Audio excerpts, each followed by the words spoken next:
شروع کرتا ہوں اللہ کا نام لے کر جو بڑا مہربان نہایت رحم کرنے والا ہے۔ حضرت عبداللہ ابن مسعود رضی اللہ عنہ فرماتے ہیں کہ ایک آدمی نبی کریم صلی اللہ علیہ وسلم کی خدمت اقدس میں حاضر ہوا اور عرض کیا کہ یا رسول اللہ، مدینہ کے کنارے میں نے ایک عورت کو گلے لگا کر سوائے صحبت کے اور سب کچھ کر لیا ہے، یعنی صحبت تو نہیں کی لیکن بوس و کنار ہو گیا ہے، اس لیے میں حاضر ہو گیا ہوں۔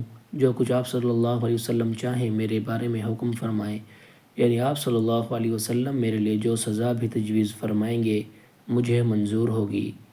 حضرت عمر رضی اللہ عنہ نے جو اس وقت مجلس نبوی میں حاضر تھے یہ سن کر فرمایا، اللہ نے تو تمہارے عیب کی پردہ پوشی فرمائی تھی، اگر تم بھی اپنے عیب کو چھپا لیتے تو اچھا تھا۔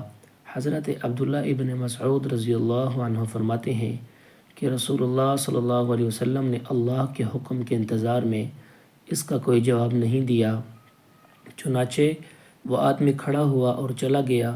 پھر رسول اللہ صلی اللہ علیہ وسلم نے اسے بلانے کے لیے ایک آدمی بھیجا جو اسے بلا لایا۔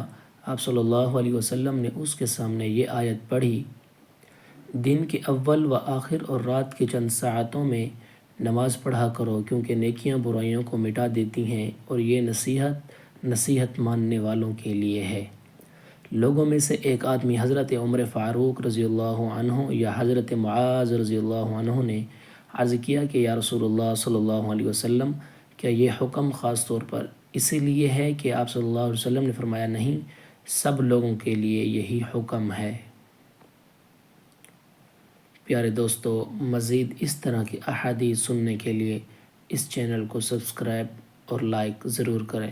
جزاک اللہ۔